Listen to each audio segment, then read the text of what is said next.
Good morning વિદ્યાર્થી મિત્રો.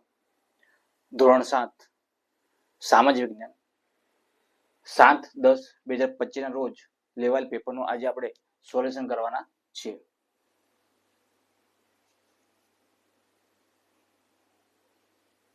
Okay, તો પહેલા વિકલ્પો આપેલા છે, 8 વિકલ્પ છે અને 8 ગુણ આપેલા છે. સૌથી પહેલો વિકલ્પ છે ભોજ કયા વંશનો સૌથી શ્રેષ્ઠ રાજા હતો? તો પહેલામાં જવાબ આવે છે એ, પરમાર વંશ. બીજો પ્રશ્ન છે દિલ્હીના સલ્તનતના પ્રથમ મહિલા શાસક કોણ હતા? તો દિલ્હીના પ્રથમ મહિલા શાસક રજિયા સુલતાન હતા. એના પછી છે છત્રપતિ શિવાજીનો જન્મ કયા કિલ્લામાં થયો હતો? તો છત્રપતિ શિવાજીનો જન્મ શિવનેરી કિલ્લામાં થયો હતો.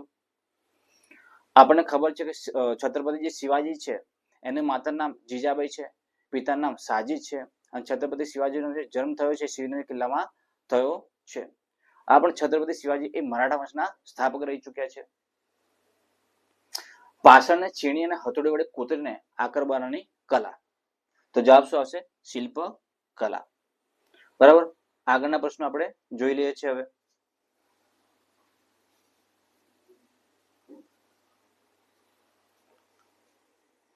એના પછીના પ્રશ્નો છે 5મા નંબરનો પ્રશ્ન છે કે નીચેના પૈકી કયા ગ્રહ પર વિકસિત જીવન જોવા મળે છે?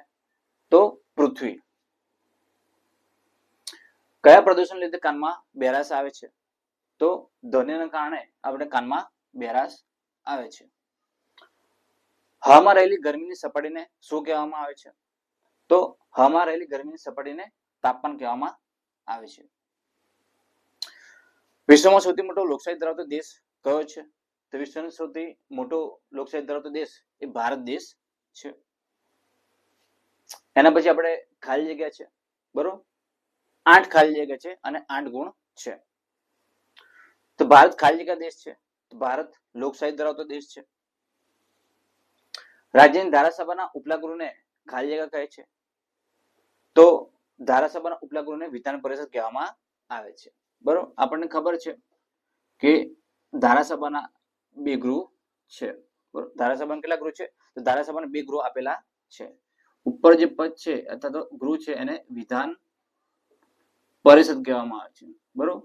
એના નીચેનું જે ગૃહ છે એને વિધાનસભા કહેવામાં આવે છે. બરોબર. ઘણા બધા પુસ્તકો પડ્યા હોય અને એમાં નીચેની જો પુસ્તકો એને ખેંચી લેવામાં આવે તો શું થાય? બાકીના ઉપર રહેલા પુસ્તકો પડી જાય. એટલે કે નીચેનું જે પુસ્તક છે એ મહત્વનું સ્થાન ધરાવતું હોય છે.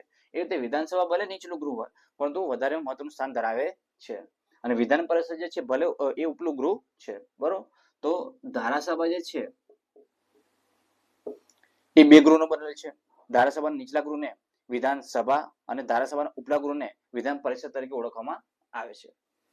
ઓકે, તો રાજ્યની ધારાસભાના ઉપલા ગૃહને ખાલી જગ્યા કહે છે? તો જવાબ શું આવશે? વિધાન પરિષદ. રજપૂતો ખાલી જગ્યા પ્રતિપાલક હતા? તો રજપૂતો ગૌ બ્રાહ્મણ પ્રતિપાલક હતા. પશ્ચિમનો બકરી ખાલી જગ્યામાં જોવા મળે છે? તો પશ્ચિમનો બકરી કાશ્મીરમાં જોવા મળે છે.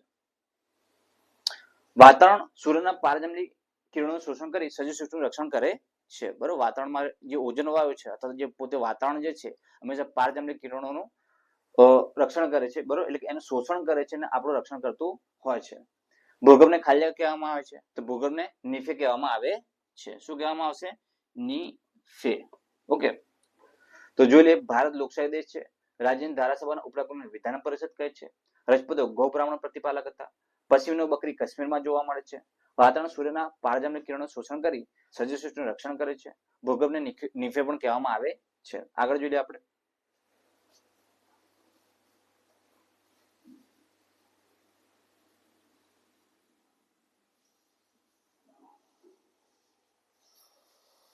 સાત ને 8મા નંબરની ખાલી જગ્યા જોઈ લે.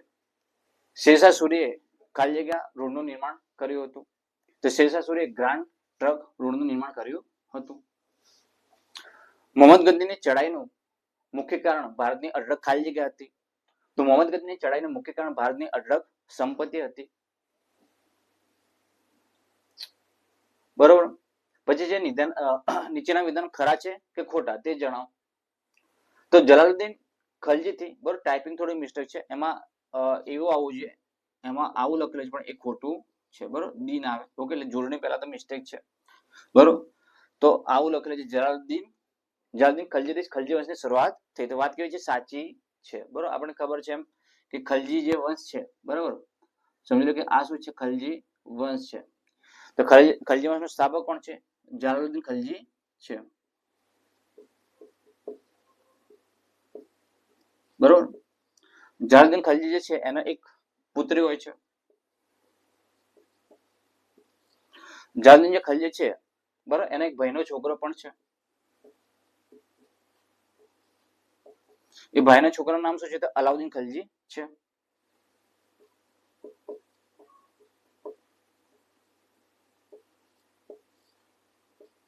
ઓકે. તો ખલજી વંશનો સ્થાપક કોણ છે? તો જલાલુદ્દીન ખલજી છે. જલાલુદ્દીન ખલજીનો ભાઈનો છોકરો છે, એટલે ભત્રીજો છે, જેનું નામ અલાઉદ્દીન ખલજી છે, જે ખલજી વંશનો પ્રખ્યાત રાજા થઈ ગયો છે. જલાલુદ્દીન ખલજી પોતાની પુત્રીનું લગ્ન જે છે અલાઉદ્દીન ખલજી સાથે કરાવે છે.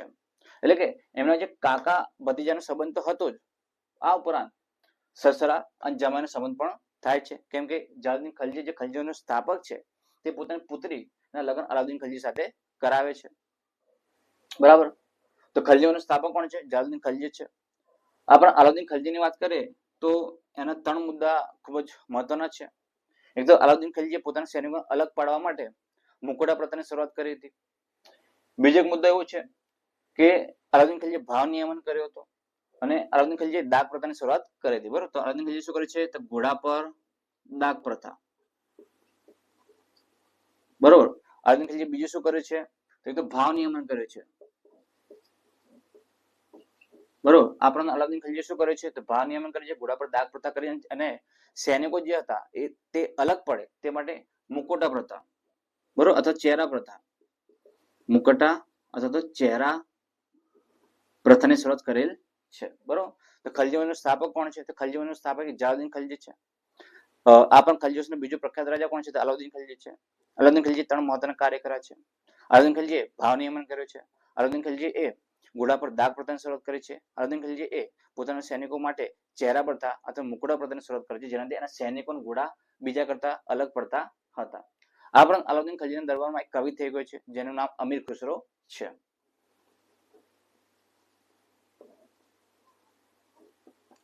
ઓકે. તો આ વધારાની માહિતી હતી. તો પ્રશ્ન એવો હતો, જલાલુદ્દીન ખલજીથી ખલજી વંશની શરૂઆત થઈ. વાત સાચી છે, તો સાચું આવશે. બાબરનો અર્થ નસીબદાર થાય છે. ખોટું છે. કેમ ખોટું છે? કેમ કે બાબરનો અર્થ નસીબદાર થતો નથી. બરોબર. હુમાયુ જે છે એનો અર્થ નસીબદાર થાય છે. બરોબર. તો કોનો અર્થ થાય છે? તો હુમાયુ ઇક્વલ ટુ નસીબદાર થાય છે. ઓકે. કર્ણદેવ વાઘેલા કર્ણદેવ જે છે, બરોબર, એના સરનેમ વાઘેલા છે. તો કર્ણદેવ વાઘેલા જે છે એ વાઘેલા વંશનો પ્રથમ શાસક હતો. તો ખોટું છે. કેમ ખોટું છે? કેમ કે કર્ણદેવ વાઘેલા એ વાઘેલા વંશનો અંતિમ રાજા છે. બરોબર. શું છે? અંતિમ રાજા. બરોબર. તો કર્ણદેવ વાઘેલા વાઘેલા વંશનો અંતિમ રાજા છે, જેના કારણે પ્રથમ શાસક લખ્યું ખોટું છે. ઓકે. સુલતાન અહેમદ શાહ ઈસવીસન 1411 માં અમદાવાદ શહેર વસાવ્યો. તો વાત સાચી છે. બરોબર. 1411 માં અહેમદ શાહ જે હતો એને અમદાવાદ શહેર વસાવ્યું. તો વાત કેવી છે? સાચી છે. પછી જે ભૂકંપની આગાહી કરી શકાય છે? ના, કરી શકાતી નથી. બરોબર. કદી એવું સાંભળ્યું છે કે રિક્ષામાં કોઈ ટેપ વાગતી હોય કે આવતીકાલે ભૂકંપ આવવાનો છે તો બધા સાવચેત રહેવું, એવું કદી સાંભળ્યું છે? ના. બરોબર. એટલે કે ભૂકંપની આગાહી કરી શકાતી નથી. તો અહીંયા લખે છે કરી શકાય, એટલે ખોટું છે. બરોબર. ન કરી શકાય. બરોબર. લખી દે ન કરી શકાય. ઓકે.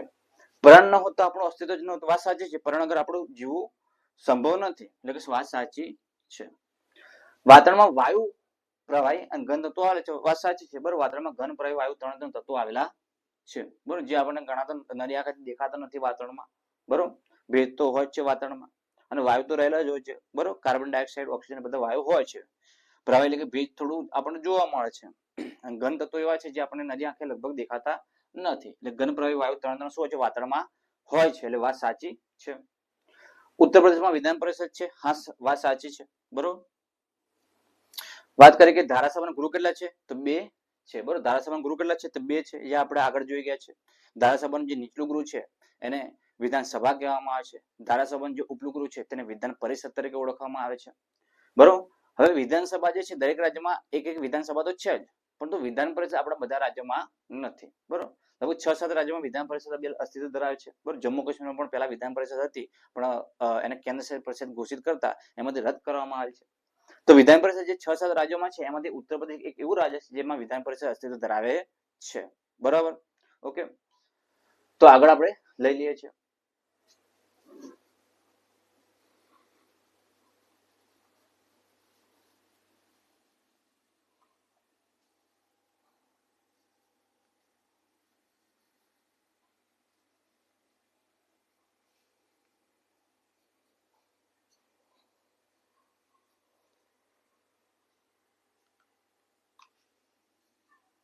ચલો પછી છે કારણો આપો. બરોબર, શાહજહાંના પુત્ર વચ્ચે ભયંકર આંતરવિગ્રહ થયો હતો. બરોબર, 4 કારણ આપેલા છે, એમાંથી 3 લખવાના છે અને 3 લખવાના છે એટલે કે 3 દુ 6. બરોબર, કુલ ગુણ 6 આપ્યા છે. કુલ ગુણ કેટલા છે? 6 છે. બરોબર, અને 3 લખવાના છે એટલે દરેકનો કેટલો ગુણ થશે? દરેકનો 2 ગુણ થશે. બરોબર, અને કેટલા લખવાના છે? 3 જ લખવાના છે એટલે કુલ ગુણ 6 મળી જશે. એટલે એક કારણ કેટલા ગુણનું છે? 2 ગુણનું છે. પહેલો પ્રશ્ન છે શાહજહાંના પુત્રો વચ્ચે ભયંકર આંતરવિગ્રહ થયો હતો, કારણ કે. બરાબર, તો જોઈ લે એનો જવાબ. બરાબર, શાહજહાંના પુત્રો વચ્ચે સાથી ભયંકર આંતરવિગ્રહ થયો હતો. બરાબર, તાજમહેલ જે શાહજહાં બનાવ્યું છે એના જે પુત્રો જે હતા એ અંદર કેમ લડાતા હતા તેની વાત કરવામાં આવે છે કે શાહજહાંની નાદુરસ્ત તબિયતનો લાભ લઈ.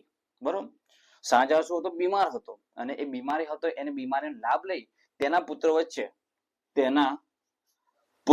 વચ્ચે મુઘલ સામ્રાજ્ય પર આધિપત્ય જમાવવા ભયંકર આંતરવિગ્રહ થયો હતો.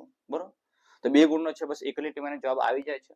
શાહજહાંની નાદુરસ્ત તબિયતનો, અથવા આપણે ટૂંકમાં લખો તો બીમારીનો. બરોબર, એના બદલે આપણે શબ્દ લખો બીમારીનો તો પણ ચાલશે. બરોબર, આ ના લખવું હોય તો પણ ચાલે. શું લખી શકાય કે શાહજહાંની બીમારીનો લાભ લઈ તેના પુત્રો વચ્ચે મુઘલ સામ્રાજ્ય મેળવવા માટે. બરોબર, અહીંયા એના બદલે મેળવવા માટે લખી દઈએ, ઈઝી રહેશે. બરોબર, સિમ્પલ શબ્દ લખીએ છે. બરોબર, તો શાહજહાંની બીમારીનો લાભ લઈ તેના પુત્રો વચ્ચે મુઘલ સામ્રાજ્ય મેળવવા માટે ભયંકર આંતરવિગ્રહ થયા હતા. બરોબર, તો શાહજહાંની બીમારીનો લાભ લઈને એના જે પુત્રો હતા એના વચ્ચે મુઘલ સામ્રાજ્ય મેળવવા માટે આંતરવિગ્રહ થયા હતા. બરોબર, ટૂંકમાં આપણે આ જવાબ લખશું એટલે 2 ગુણ મળી જશે. કારણ છે 2 ગુણનું. બરાબર, પછી જોઈ લે આપણે ક્યાં ગયું. ખરા ખોટા આપણે જોયા હતા. યસ, ઓકે, આ રહ્યું હતું. બરોબર, બીજા નંબરનું આપણે શું છે? કારણ છે. કારણ શું છે? તો વાતાવરણ સજીવ સૃષ્ટિનું રક્ષણ કરે છે, કારણ કે. બરોબર, વાતાવરણ સજીવ સૃષ્ટિનું રક્ષણ કરે છે, કારણ કે. બરોબર, તો એના વિશે આપણે જણાવવાનું છે. બરોબર, તો એના અંદર લગભગ ઓઝોન વાયુ વાળા મુદ્દા આવે છે. બરોબર, કેમ કે વાતાવરણના અંદર જે ઓઝોન તત્વ રહેલું હોય છે, વાયુ જે રહેલું છે એ આપણે પારજાંબલી એટલે કે અલ્ટ્રાવાયોલેટ કિરણોથી રક્ષણ આપે છે. બરોબર, લખેલું છે જુઓ અહીંયા કે વાતાવરણનો ઓઝોન વાયુ સૂર્યના અત્યંત જલદ પારજાંબલી કિરણોનું શોષણ કરી પૃથ્વી પરની જીવસૃષ્ટિને આ કિરણોની હાનિકારક અસરથી બચાવે છે. વાતાવરણને લીધે રેડિયો, ટેલિવિઝન અને મોબાઈલના પ્રસારણ શક્ય બને છે. બરોબર, તો એક જ મુદ્દો છે. બરોબર, પ્રશ્ન શું છે કે વાતાવરણ એ સજીવ સૃષ્ટિનું રક્ષણ કરે છે, કારણ આપો. તો લખવાનું શું કે વાતાવરણમાં રહેલા ઓઝોન વાયુ. બરોબર, વાતાવરણમાં રહેલું ઓઝોન વાયુ સજીવ સૃષ્ટિને પારજાંબલી કિરણોથી રક્ષણ આપે છે, જેના કારણે વાતાવરણ જીવસૃષ્ટિને બચાવે તેવું આપણે કહી શકાય. શું લખશો? બસ એટલું લખવાનું છે કે વાતાવરણમાં રહેલું ઓઝોન વાયુ. બરોબર, વાયુ સૂર્યના પારજાંબલી કિરણોનું શોષણ કરી બરોબર પૃથ્વી પરની જીવસૃષ્ટિને આ કિરણોથી બચાવે છે, જેના કારણે વાતાવરણ એ સજીવ સૃષ્ટિનું રક્ષણ કરે છે. બરોબર, કેટલો જવાબ છે? તો જવાબ એક લીટીમાં છે કે વાતાવરણમાં રહેલો ઓઝોન વાયુ સૂર્યના પારજાંબલી કિરણોથી સજીવ સૃષ્ટિનું રક્ષણ કરે છે, જેથી વાતાવરણ એ સજીવ સૃષ્ટિને બચાવે છે તેવું આપણે કહી શકીએ. ઓકે, ટૂંકમાં જવાબ છે. જોઈ લઈએ આપણે આગળ.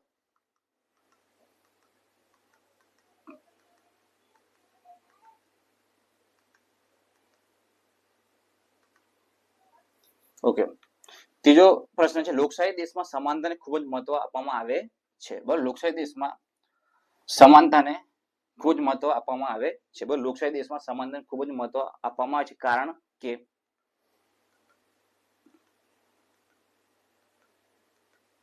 જોઈ લઈએ આપણે જવાબ. આ રહ્યો. તો લોકશાહી જે દેશ છે એમાં સમાનતાને ખૂબ જ મહત્વ આપવામાં આવે છે. જોઈ લે થોડી સ્ક્રીન નાની. અચ્છા, જોઈ લે. તો લોકશાહીમાં સમાનતા, બરોબર, એ પ્રશ્ન હતો કે પ્રશ્ન પાછળ જોઈ લે છે. પ્રશ્ન કયો હતો?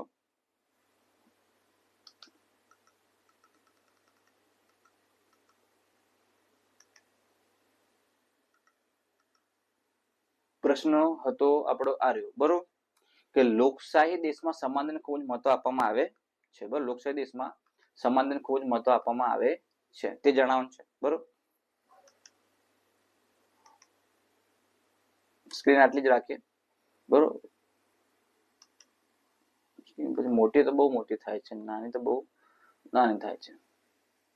લોકશાહી દેશમાં સમાનતા ખૂબ જ મહત્વની છે એવો પ્રશ્ન છે. તે નાગરિકોને કાયદાની સમાનતા તેમજ કાયદાનું સમાન રક્ષણ આપવામાં આવ્યું છે. બરોબર, નાગરિકોને કાયદાની સમાનતા, બરોબર, અહીંથી જવાબ શરૂ થાય છે. બરોબર, નાગરિકોને કાયદાની સમાનતા તેમજ કાયદાનું સમાન રક્ષણ આપવામાં આવે છે. ભારતમાં ધર્મ, વંશ, જાતિ, લિંગ, જ્ઞાતિ, ભાષા, રંગ કે જન્મસ્થળના કોઈ પણ પ્રકારના ભેદભાવ વિના દરેક નાગરિકને સમાનતાનો હક આપવામાં આવ્યો છે. સૌને સરખા ગણી સૌને શિક્ષણ મેળવવાની, વિકાસ કરવાની, ધંધો રોજગાર કરવાની તેમજ ધર્મ પાળવાની, બરોબર, તેમજ સરખા ગણે સૌને શિક્ષણ મેળવવાની, વિકાસ કરવાની, ધંધો રોજગાર મેળવવાની તેમજ ધર્મ પાળવાની સરખી તકો આપવામાં આવી છે. બરોબર, લોકશાહીમાં સમાનતાના અધિકાર દ્વારા સૌ સર્વાંગીણ વિકાસ સાધી શકે છે. આપણા સન્માનને જાળવવા માટે પણ સમાનતાનો અધિકાર ખૂબ જરૂરી છે. સમાનતાનો અધિકાર આપણે બધાને રક્ષણ પૂરું પાડે છે. પાછું વખત રીડ કરી લઈએ. બરોબર, સમાનતાનું મહત્વ ભારતમાં કેમ છે તેના વિશે જણાવવાનું છે. બરોબર, તો એના અંદર લખવાનું એવું છે કે ધર્મ, ભાષા, જાતિ, જ્ઞાતિ, લિંગ વગેરેના આધારે કોઈ પ્રકારનો ભેદભાવ રાખવામાં આવતું નથી. બરોબર, નોકરી બાબતમાં પણ કોઈ પ્રકારનો ભેદભાવ રાખવામાં આવતો નથી. એવું કોન્સેપ્ટ વાળા આપણે મુદ્દા લખી શકીએ છીએ. તો નાગરિકોને કાયદાની સમાનતા તેમજ કાયદાનું સમાન રક્ષણ આપવામાં આવે છે. ભારતમાં ધર્મ, વંશ, જાતિ, લિંગ, જ્ઞાતિ, ભાષા, રંગ કે જન્મસ્થળના કોઈ પણ પ્રકારના ભેદભાવ વિના દરેક નાગરિકને સમાનતાનો હક આપવામાં આવ્યો છે. સૌને સરખા ગણી સૌને શિક્ષણ મેળવવાની, વિકાસ કરવાની, ધંધો રોજગાર કરવાની તેમજ ધર્મ પાળવાની સરખી તકો આપવામાં આવી છે. લોકશાહીમાં સમાનતાના અધિકાર દ્વારા સૌ સર્વાંગીણ વિકાસ સાધી શકે છે. આપણા સન્માનને જાળવવા માટે પણ સમાનતાનો અધિકાર ખૂબ જરૂરી છે. સમાનતાનો અધિકાર આપણે બધાને રક્ષણ પૂરું પાડે છે. આમ ભારતમાં સમાનતાનું ખૂબ જ મહત્વ રહેલું છે. જોઈ લે એના પછીનો પ્રશ્ન, કારણ કે વાળું.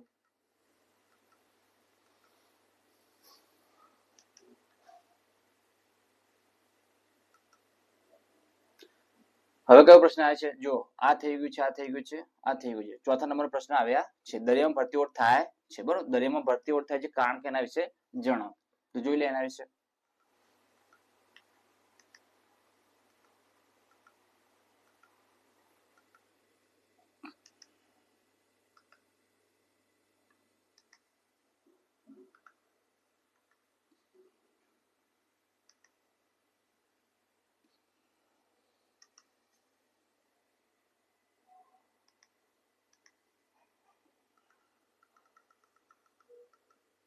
સ્ક્રીન થોડું નવી નવી છે એટલે થોડું ઇસ્યુ થાય છે. બરાબર,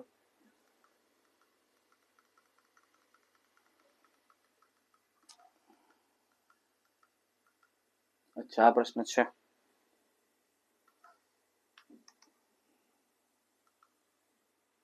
ઝાંખું પડે છે થોડું.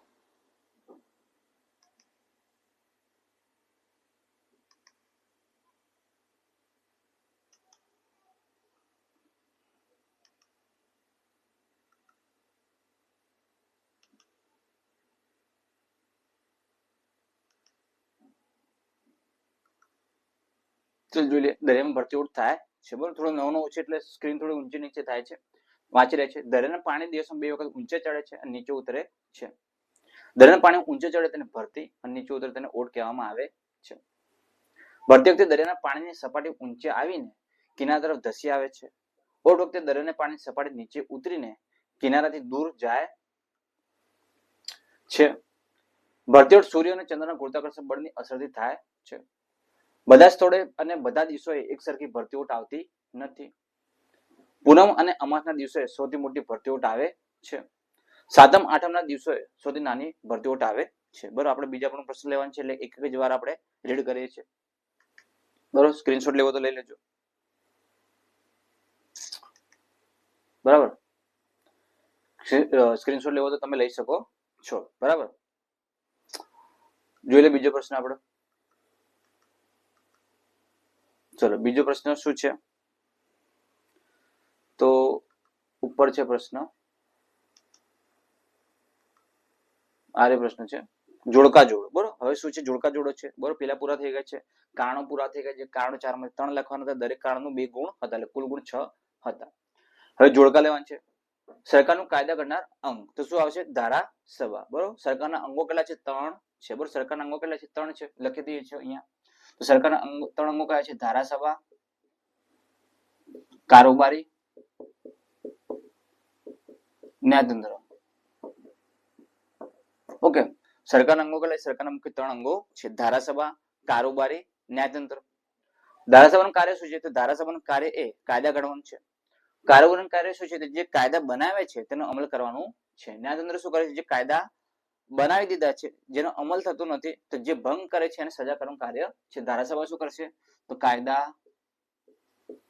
ઘડે. બરોબર, કારોબારી શું કરે છે, કાયદાનો અમલ કરે છે.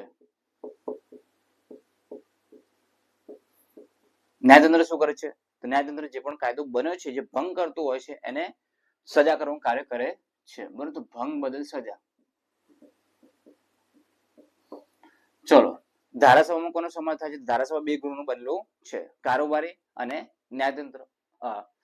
ધારાસભા 2 ગૃહનું બને છે, તો નીચલું ગૃહ જે છે એ વિધાનસભા અને ઉપલું જે ગૃહ છે એ વિધાન પરિષદ છે. બરોબર, તો ધારાસભા કેટલા ગૃહનું બને છે, 2 ગૃહનું છે. નીચલું શું છે, વિધાનસભા, અને ઉપલું શું છે, વિધાન પરિષદ. એમાં કોનો સમાવેશ થશે, તો વિધાન પરિષદ. બીજું કોનો સમાવેશ થાય, તો વિધાન સભા. ચલો, કારોબારીમાં કોનો સમાવેશ થશે, એટલે કારોબારીની અંદર જેટલા પણ જીવિત વ્યક્તિ છે તેનો સમાવેશ થાય છે. એટલે કોનો સમાવેશ થશે, તો કારોબારીની અંદર જે મુખ્યમંત્રી છે, બરોબર, વડાપ્રધાન છે, બરોબર, મુખ્યમંત્રી છે, સ્ટેટ લેવલ છે. બરોબર, તમારું જે ચેપ્ટર છે થોડું રાજ્ય લેવલ છે, એટલે તમારા કયા મુદ્દા આવશે, તો મુખ્યમંત્રી આવશે, રાજ્યપાલ આવશે, મુખ્યમંત્રી સહાયક જે મંત્રીમંડળ છે બધા શું છે, કારોબારી છે. બરોબર, એ બધા શું કરશે, કાયદા અમલ કરવાનું કાર્ય કરશે. ન્યાયતંત્ર શું છે, ન્યાયતંત્રમાં જે વડી અદાલત છે એના નીચેની હાથની જે અદાલત છે એ બધાનો સમાવેશ થશે. એ બધા શું કરશે, ભંગ બદલ સજા કરશે. એટલે સરકારના અંગો કેટલા છે, સરકારના મુખ્ય 3 અંગો છે, ધારાસભા, કારોબારી, ન્યાયતંત્ર. બરાબર, આગળ જોઈએ આપણે.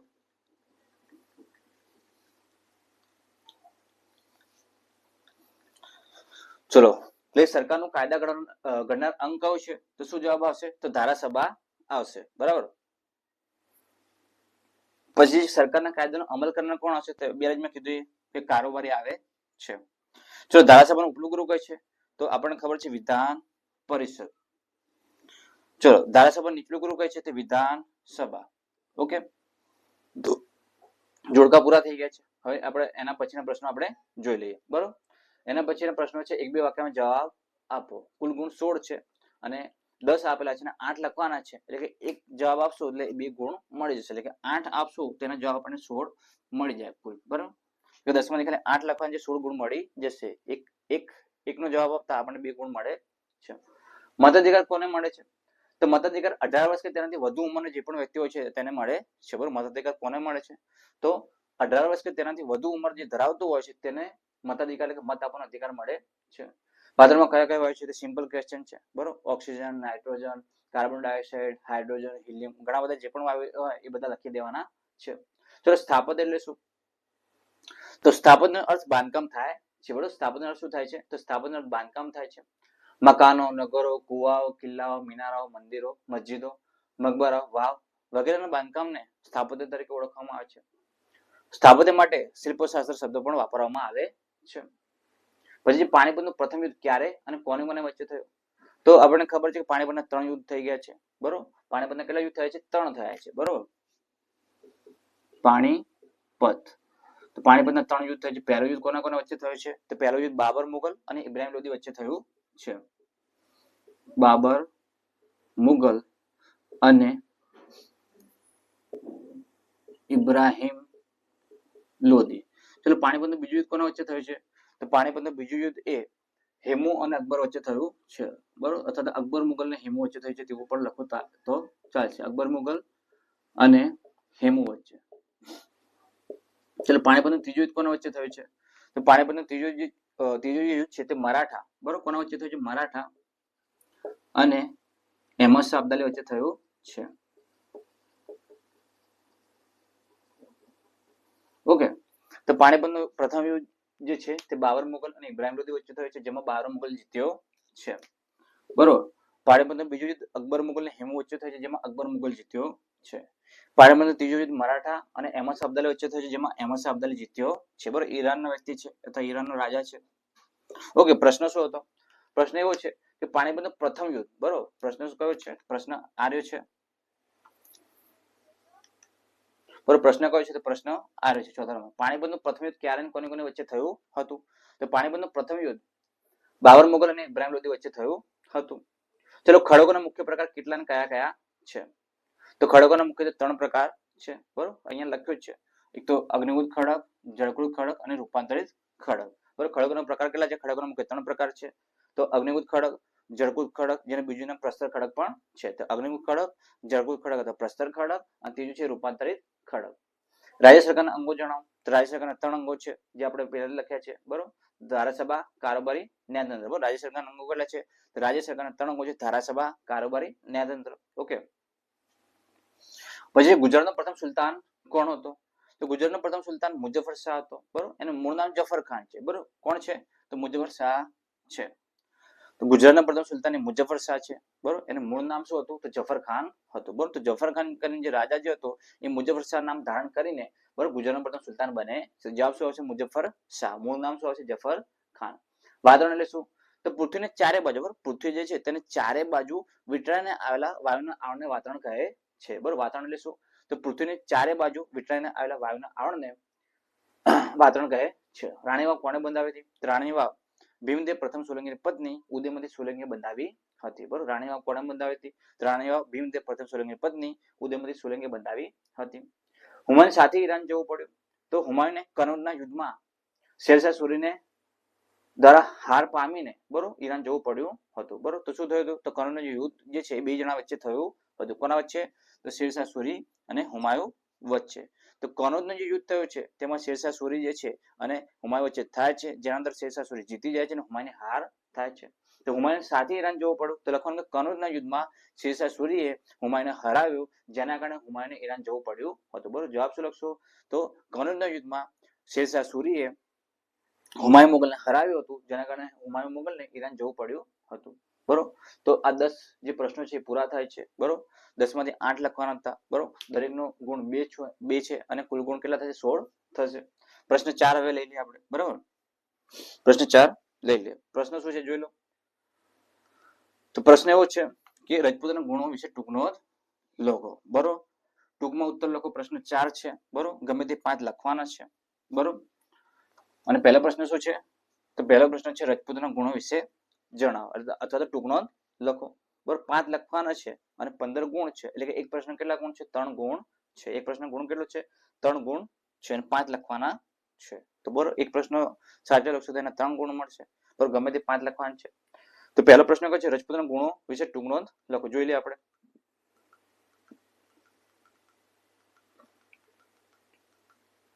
બરોબર, રજપૂતોના ગુણો ખૂબ ટૂંકા છે, બરોબર. કોઈ મોટો પ્રશ્ન નથી, બરોબર. ચોપડીની અંદર આપેલો છે, પહેલા જ પેજના અંદર આ છે રજપૂતોના ગુણો, બરોબર. તો ચોપડીમાં જ આપેલું છે રજપૂતોના ગુણો, બરોબર. આટલો નાનકડો જવાબ છે અને એના ગુણ કેટલા છે? તો 3 ગુણ છે, આઈ થિંક, બરોબર. 3 × 15 છે, આઈ થિંક, જે છે આપણે જોઈ લઈશું આગળ. તો રજપૂતોના ગુણો વિશે જણાવો. તો ભારતના રજપૂતો બહાદુર, ટેકીલા, નીડર, બરોબર. બહાદુર, ટેકીલા, નીડર અને ગૌ બ્રાહ્મણ પ્રતિપાલક હતા, બરોબર. ભારતના રજપૂતો બહાદુર, ટેકેલા, નીડર અને ગૌ બ્રાહ્મણ પ્રતિપાલક હતા, બરોબર.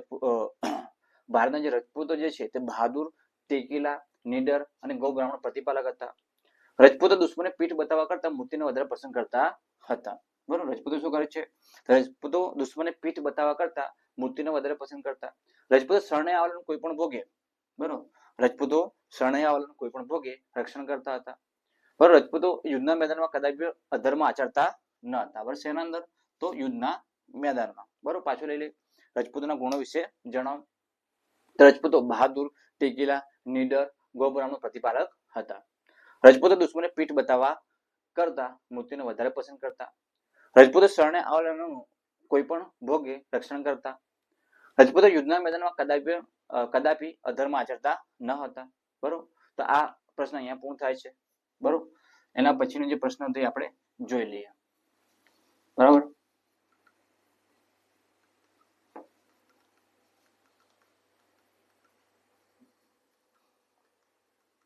પ્રશ્ન શું થયો આપણે જોઈ લઈએ છીએ.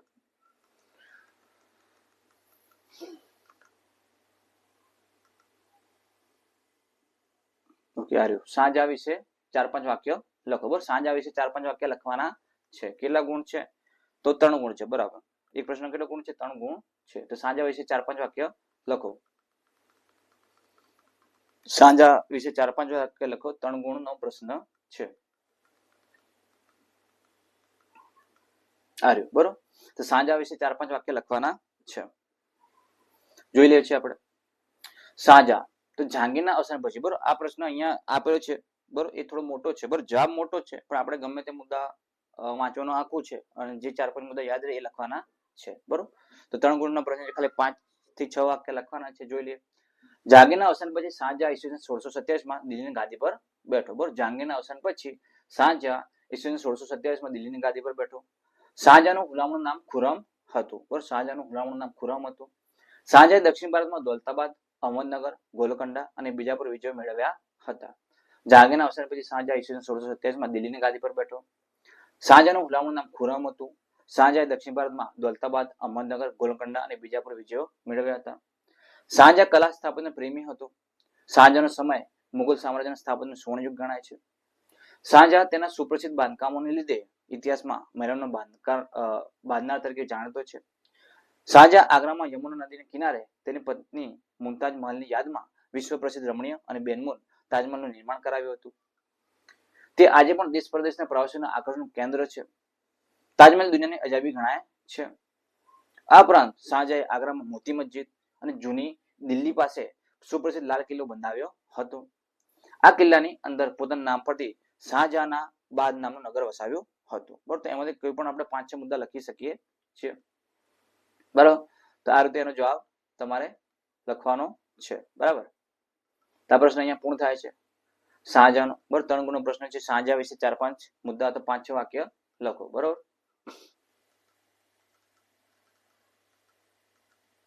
જોઈ લે. એના પછી કરો પ્રશ્ન છે. આ પ્રશ્ન છે ગુજરાતમાં.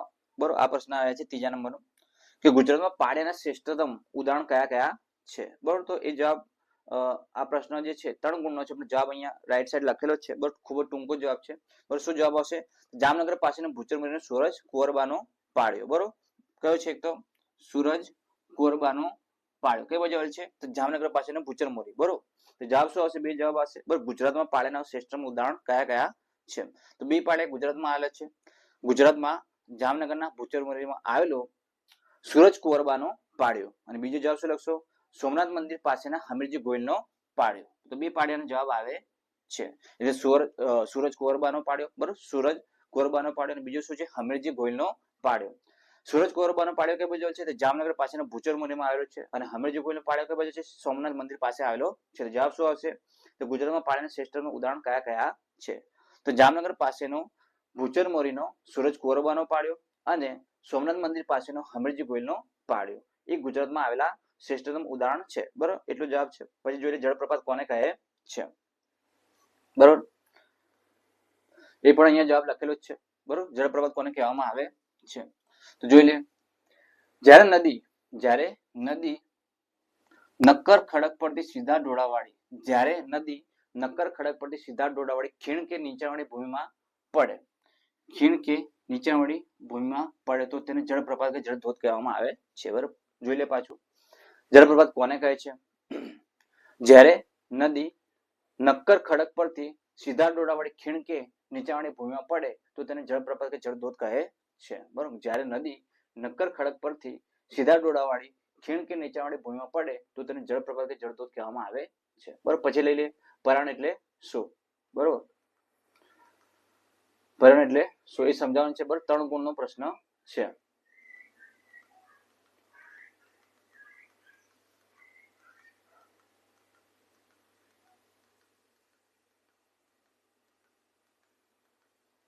જોઈ લઈએ આપણે, બરોબર.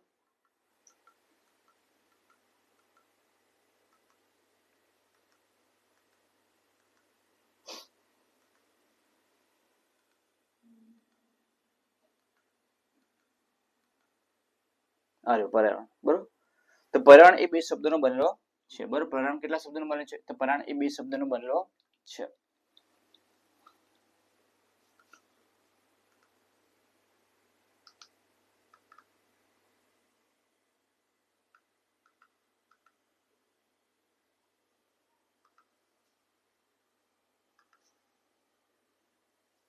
જોઈ લે.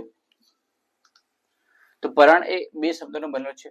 પરી એટલે આજુબાજુ કે ચારે બાજુ. પર્યાવરણ એ બે શબ્દોનો બનેલો છે. એમાં એક શબ્દ કયો છે? પરી છે, અને બીજો કયો છે? આવરણ.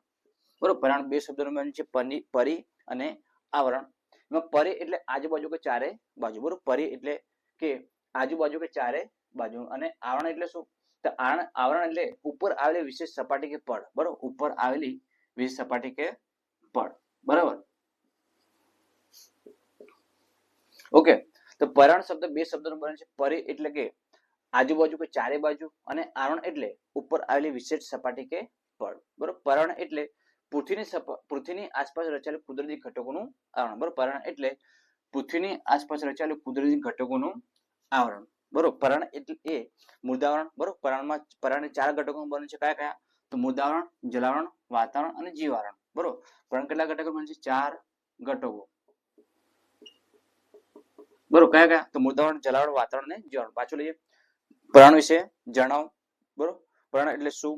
3 ગુણનો પ્રશ્ન છે, એટલે આટલું તો આપણે લખવું પડશે. તો પર્યાવરણ એ બે શબ્દોનું બનેલ છે, પરી અને આવરણ. પરી એટલે આજુબાજુ કે ચારે બાજુ, અને આવરણ એટલે ઉપર આવેલી વિશેષ સપાટી કે પડ. પર્યાવરણ એટલે પૃથ્વીની આસપાસ રચાયેલું કુદરતી ઘટકોનું આવરણ. પર્યાવરણ એ ચાર ઘટકોનું બને છે: મૃદાવરણ, જલાવરણ, વાતાવરણ અને જીવાવરણ, બરોબર. આ પ્રશ્ન પણ અહીંયા પૂર્ણ થાય છે. એના પછીનો આપણે પ્રશ્ન જોઈ લઈએ, બરોબર.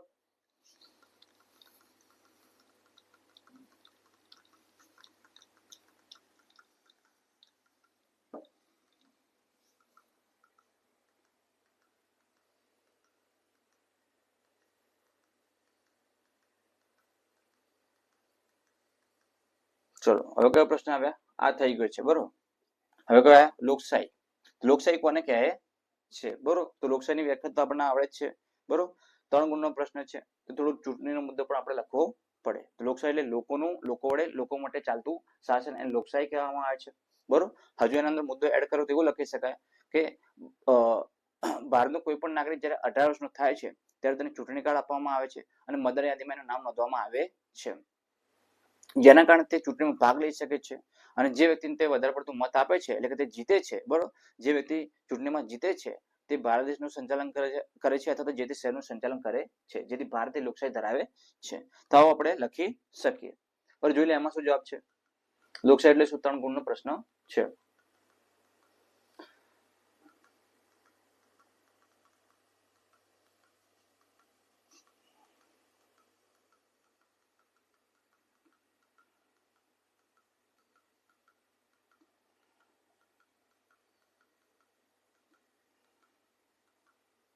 ચલો, લોકશાહી કોને કહેવાય? તો અમેરિકાના પૂર્વ પ્રમુખ અબ્રાહમ લિંકનના મત અનુસાર, બરોબર. અમેરિકાના એક રાષ્ટ્રપતિ થઈ ગયેલા છે, બરોબર. એ કોણ છે? અબ્રાહમ લિંકન છે. એમના અનુસાર લોકોનું, લોકો વડે, લોકો માટે ચાલતા શાસન લોકશાહી કહેવામાં આવે છે. પહેલી તો વ્યાખ્યા પૂરી થઈ ગઈ, બરોબર. આ શું છે? વ્યાખ્યા, બરોબર. લોકશાહી એટલે લોકોનું, લોકો વડે, લોકો માટે ચાલતું શાસન લોકશાહી કહેવામાં આવે છે. લોકશાહી એટલે જેમાં લોકોએ મતાધિકારનો ઉપયોગ કરીને ચૂંટેલા પ્રતિનિધિઓ દ્વારા લોકોની ઈચ્છા પ્રમાણે વહીવટ ચાલતો હોય એવા શાસન વ્યવસ્થા. આપણા દેશમાં લોકશાહી શાસન વ્યવસ્થા છે, બરોબર. તો જે મેં કહ્યું છે એ જ મુદ્દા છે, બરોબર. આપણે કઈ રીતે લખવાનું છે? પહેલા વ્યાખ્યા લખશું. લોકોનું, લોકો વડે, લોકો માટે ચાલતું શાસન એટલે કે લોકશાહી, બરોબર. વ્યાખ્યા પૂરી થઈ ગઈ. પછી શું લખશું? થોડું ચૂંટણીનો મુદ્દો લખી દેવાનો કે ભારતનો કોઈ પણ નાગરિક જ્યારે 18 વર્ષનો થાય છે ત્યારે તેને ચૂંટણી કાર્ડ આપવામાં આવે છે, અને મતદાર યાદીમાં એનું નામ નોંધવામાં આવે છે. તે વ્યક્તિ પોતાને ઈચ્છા થાય તે વ્યક્તિને મતદાન કરે છે, બરોબર. જે વ્યક્તિને વધારે પડતા મત મળશે એ જીતશે, અને જે તે શહેરનું સંચાલન કરશે અથવા તો દેશનું સંચાલન કરશે. આથી ભારત એ લોકશાહી ધરાવતો દેશ છે, આવું આપણે લખી શકીએ, બરાબર. જોઈ લે એના પછી પ્રશ્ન.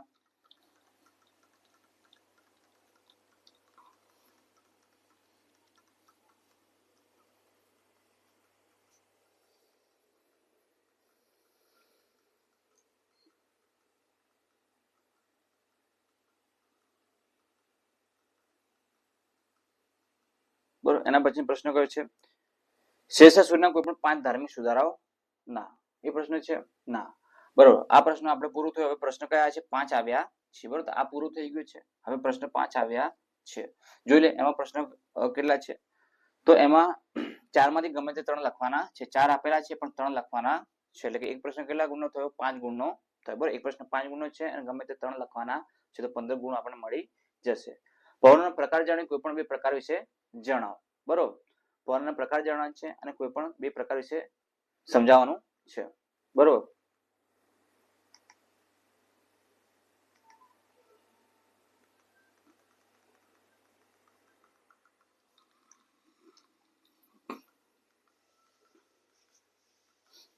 પવનના પ્રકાર જણાવવાના છે. બરોબર.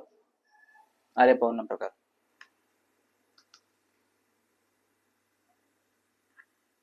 જોઈ લે. તો પૃથ્વીની આજુબાજુ વિખરાઈને આવેલી ગતિશીલ હવાને પવન કહે છે. બરોબર. પવનના પ્રકાર કેટલા છે? પવનના 3 પ્રકાર છે. એમાં પહેલી વ્યાખ્યા આપી છે પવનની. બરોબર. એમ તો પવનની વ્યાખ્યા માંગી નથી. પવનના 3 પ્રકાર જણાવવાના છે અને એના વિશે કોઈ પણ 2 વિશે જણાવવાનું છે. પવનના 3 પ્રકાર છે. કાયમી પવનો, મોસમી પવનો અને દૈનિક અથવા તો સ્થાનિક પવનો. બરોબર. પવનના 3 પ્રકાર છે. કાયમી પવન, મોસમી પવન, દૈનિક અથવા સ્થાનિક પવન. બરોબર. પવનના 3 પ્રકાર છે. કાયમી પવનો, મોસમી પવનો, દૈનિક અથવા સ્થાનિક પવનો. બરોબર. પહેલા પવનની વ્યાખ્યા શું છે? પૃથ્વીની આજુબાજુ વીંટળાઈને આવેલી ગતિશીલ હવાને પવન કહે છે. સામાન્ય પૃથ્વી પર નિર્માણ થતા હવાના હલકા અને ભારે દબાણો છે જેના મુખ્ય 3 પ્રકાર છે. એટલે કે પૃથ્વીની આજુબાજુ વીંટળાઈને આવેલી ગતિશીલ હવાને પવન કહે છે. પવનના મુખ્ય 3 પ્રકાર છે. કાયમી પવનો, મોસમી પવનો, દૈનિક અથવા સ્થાનિક પવનો. બરોબર. એમાંથી કોઈ પણ 2 વિશે જણાવવાનું છે. કાયમી પવન, મોસમી પવન વિશે જણાવી દો તો પણ ચાલે. અથવા મોસમી અને દૈનિક અથવા સ્થાનિક પવન વિશે જણાવી દો તો પણ ચાલશે. બરોબર. તો કોષ્ટક તમારે બનાવવું હોય તો બનાવી શકો. બરોબર. એટલે કે તમારે સેટ પર માર્ક્સ કટ થઈ શકે નહીં. બસ જોઈ લે પહેલા કાયમી પવનો.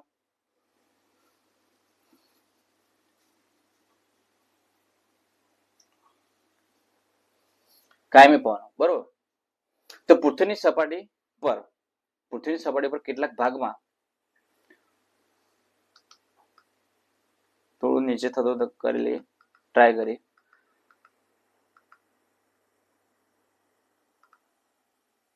વધારે પડતું થાય છે. ઓકે.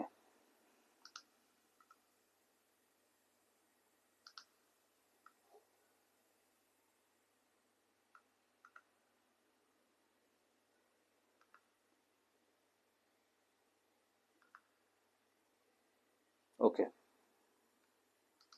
ચલો કાયમી પવન. બરોબર. 3 પવન વિશે જણાવવાનું છે. કાયમી પવન, મોસમી પવન અને દૈનિક અથવા સ્થાનિક પવન. તો પૃથ્વીની સપાટી પર કેટલાક ભાગમાં 12 માસ નીચી દિશામાંથી પવનો વાય છે જેને કાયમી પવનો કહે છે. પહેલા વ્યાખ્યા આપી છે.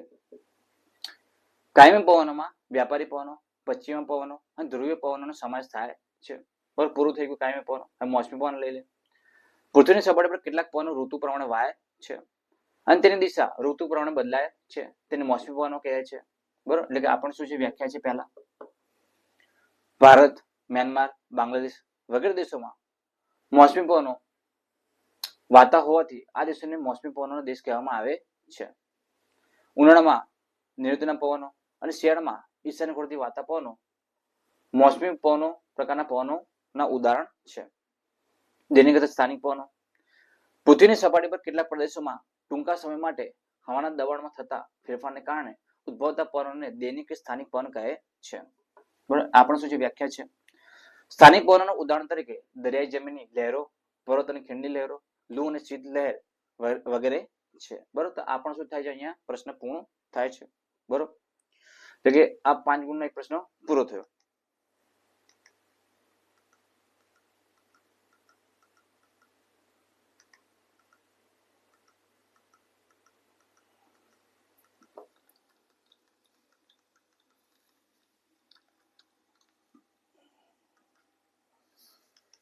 સ્ક્રીન થોડી નાની કરી હતી. બરોબર. જલ્દીથી આપણે પ્રશ્ન સુધી પહોંચી શકે એટલા માટે.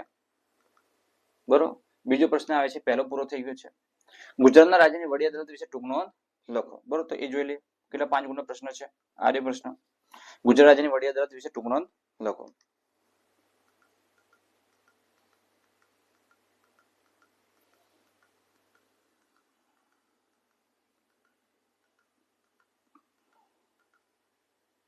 આ જવાબ. બરોબર. ગુજરાત રાજ્યની વડી અદાલત વિશે જણાવો.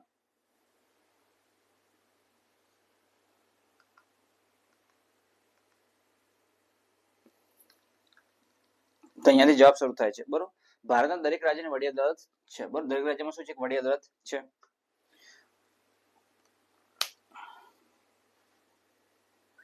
ગુજરાતમાં વડી અદાલતની સ્થાપના 1 મે 1960 થઈ હતી. બરોબર, ક્યારે સ્થાપના થઈ હતી? તો 1 મે 1960. ઓકે, તો ભારતના દરેક રાજ્યની વડી અદાલત છે. ગુજરાતમાં વડી અદાલતની સ્થાપના 1 મે 1960 થઈ હતી.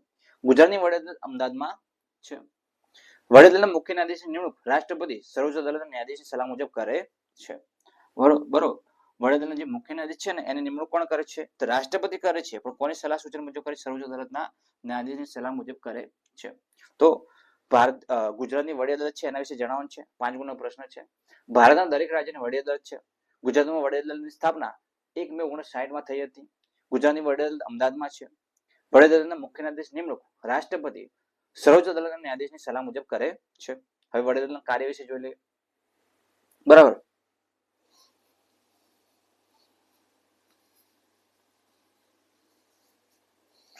વડી અદાલતના કાર્ય વિશે જોઈ લે. નાગરિકના હકોનું રક્ષણ અને જતન કરવું. બરોબર, વડી અદાલતનું કાર્ય શું છે? તો નાગરિકના હકોનું રક્ષણ અને જતન કરવું એ વડી અદાલતનું કાર્ય છે. નાગરિકની અપીલોનો નિકાલ. બરોબર, આ શું લખ્યું છે? અપીલો લખ્યો છે. અપીલો, નાગરિકની અપીલોનો નિકાલ કરવો એ વડી અદાલતનું કાર્ય છે. દીવાની ફોજદારી દાવાની ચુકાદા સામે અપીલો સાંભળી એ વડી અદાલતનું કાર્ય છે. કાયદાની વ્યવસ્થાનું રક્ષણ કરવું એ વડી અદાલતનું કાર્ય છે. વડી અદાલત નજીર અદાલત તરીકેની ફરજો બજાવે છે. પાછળ વડી અદાલતનું કાર્ય, તો નાગરિકના હકોનું રક્ષણ જતન કરવું એ વડી અદાલતનું કાર્ય છે. નાગરિક અપીલોનો નિકાલ કરવો એ પણ વડી અદાલતનું કાર્ય છે. દીવાની ફોજદારી દાવાની ચુકાદા સામે અપીલો સાંભળી એ પણ વડી અદાલતનું કાર્ય છે. કાયદાની વ્યવસ્થાનું રક્ષણ કરવું એ પણ વડી અદાલતનું કાર્ય છે. વડી અદાલત નજીરી અદાલત તરીકેની ફરજો બજાવે છે. બરોબર, પછી શું છે? જાહેરની અરજીનો નિકાલ કરે છે એ વડી અદાલતનું શું છે? કાર્ય છે. તો આટલા શું છે? વડી અદાલતના કાર્યો છે. બરોબર, આટલા શું છે? વડી અદાલતના કાર્ય છે. અને એના ઉપર શું હતું? વડી અદાલતની થોડી પ્રસ્તાવના છે. બરોબર, વડી અદાલત એ શું છે? અમદાવાદમાં આવેલી છે. 1 મે 1960 તેની સ્થાપના થઈ છે. એને જે ન્યાયાધીશ જે હોય છે મુખ્ય ન્યાયાધીશ એની નિમણૂક રાષ્ટ્રપતિ કરે છે. પણ કોની સલાહ સૂચન લઈને? સર્વોચ્ચ અદાલતના મુખ્ય ન્યાયાધીશ. બરોબર, અને એના કેટલાક કાર્યો આપેલા છે. તો આ પ્રશ્ન શું થાય છે? અહીંયા પૂર્ણ થાય છે. 5 ગુણનો પ્રશ્ન હતો.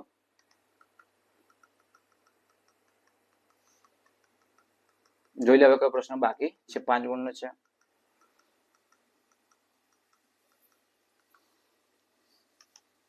ચલો, તો આ 2 પ્રશ્ન પૂરા થઈ ગયા છે. જળ પ્રદૂષણ અટકાવવાના કોઈ પણ 4 ઉપાય જણાવો. બરોબર, જળ પ્રદૂષણ અટકાવવાના કોઈ પણ 4 ઉપાય જણાવવાના છે.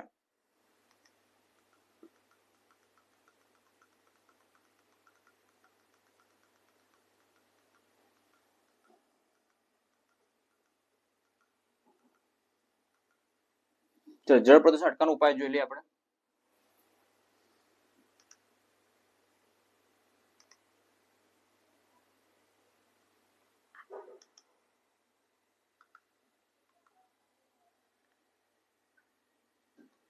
તો જળ પ્રદૂષણ અટકાવવાનો ઉપાયો જણાવો. પહેલું શું છે? તો ઘર વપરાશની ગટોરના પાણીને તેમાં રહેલા પ્રદૂષકોને સુએજ શુદ્ધિકરણ પ્લાન્ટ દ્વારા દૂર કરીને નદી કે દરિયામાં છોડવા જોઈએ. બરોબર, ઘર વપરાશની ગટોરના પાણીને તેમાં રહેલા પ્રદૂષકોને સુએજ શુદ્ધિકરણ પ્લાન્ટ દ્વારા દૂર કરીને નદી કે દરિયામાં છોડવા જોઈએ.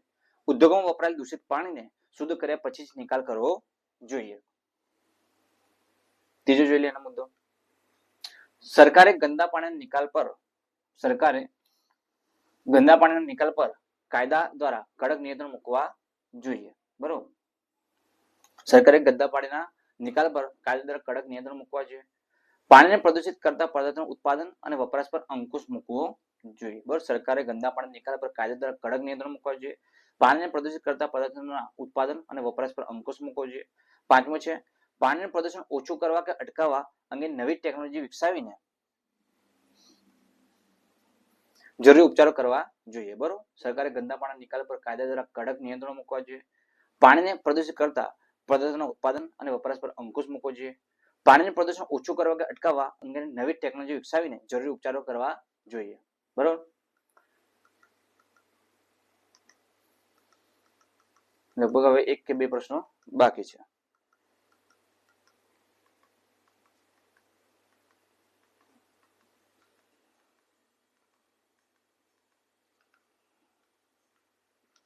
લાસ્ટ પ્રશ્ન બાકી છે. શેરશાહ સૂરીના કોઈ પણ 5 ધાર્મિક સુધારા જણાવો. બરોબર, અહીંયા પ્રશ્નમાં થોડી મિસ્ટેક છે. ધાર્મિક સુધારા, તો ધાર્મિક સુધારા વાળો કોઈ પ્રશ્ન જ નથી. બરોબર, પ્રશ્ન શું છે? શેરશાહ સૂરીના કોઈ પણ સુધારા જણાવો. બરોબર, શું છે? શેરશાહ સૂરીના કોઈ પણ સુધારા જણાવો. બરોબર, આવો પ્રશ્ન છે. શેરશાહ સૂરીના કોઈ પણ સુધારા જણાવવાના છે. જોઈ લે એના વિશે.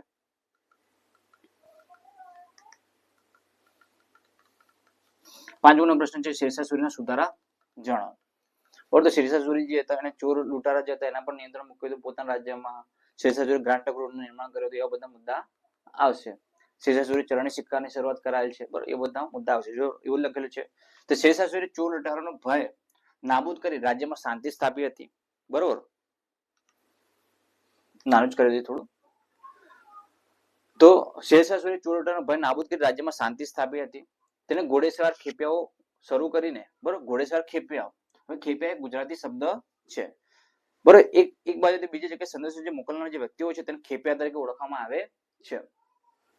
બરાબર, તો શેરશાહ સૂરીએ શું કર્યું છે? ઘોડેસવાર ખેપિયા, બરોબર, એક બાજુથી બીજા સંદેશા બીજી જગ્યાએ સંદેશો મોકલી શકે તેવા વ્યક્તિને ઘોડે પર બેસાડીને ટપાલ વ્યવસ્થાની શરૂઆત કરી હતી.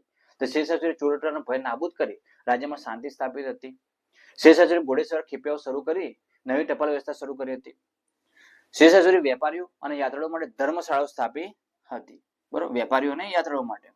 બરોબર, તો વેપારી જેવો છે એ શું કરતા હતા? એ સમયગાળામાં બળદગાડામાં માલ સામાન ભરીને બીજા સ્થળે જતા હતા. બરોબર, પછી ત્રીજા સ્થળે જાય એવી રીતે માલ સામાન વેચતા હતા. તો એમને વિસામણ તો જરૂર પડે, એના માટે ધર્મશાળા બનાવી છે. બીજું યાત્રાનું તો કામ જ છે એક સ્થળથી બીજા સ્થળે જવું, તો એમના માટે પણ ધર્મશાળા બનાવી છે. તો શેરશાહ સૂરીએ શું કર્યું છે? શેરશાહ સૂરીએ ચોર લૂંટારાનો ભય નાબૂદ કરી રાજ્યમાં શાંતિ સ્થાપિત છે. શેરશાહ સૂરીએ ઘોડેસવાર ખેપિયાઓ શરૂ કરી નવી ટપાલ વ્યવસ્થા શરૂ કરી હતી. શેરશાહ સૂરીએ વેપારીઓ અને યાત્રાળુઓ માટે ધર્મશાળાઓ બંધાવી હતી.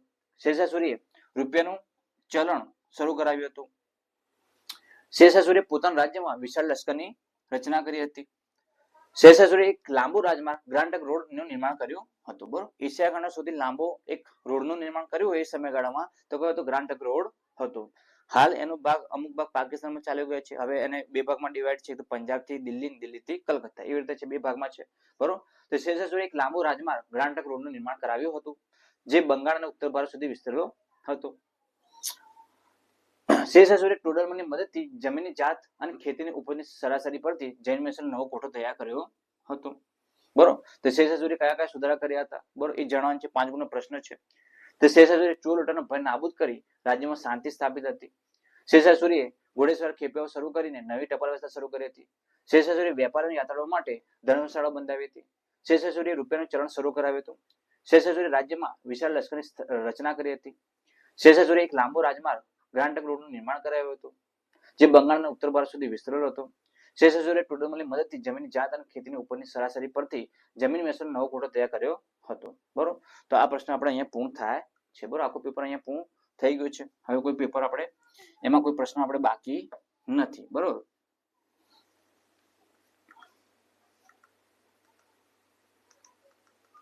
એક વખત ખાલી પેપર પર નજર કરી લે.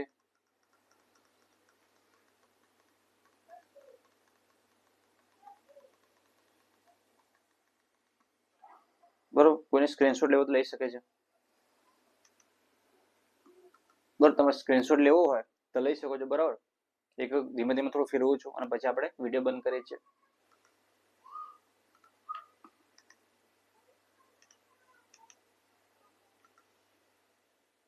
જો હવે સ્ક્રીનશોટ ચાલુ કરો તમે.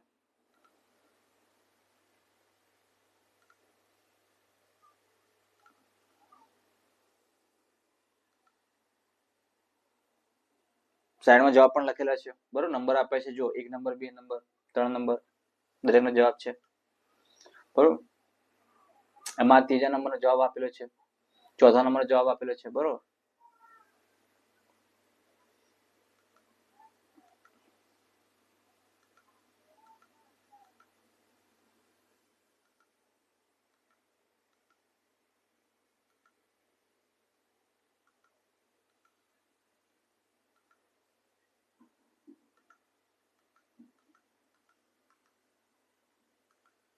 સ્ક્રીનશોટ લઈ લેજો તમે લેવો તો. બરાબર,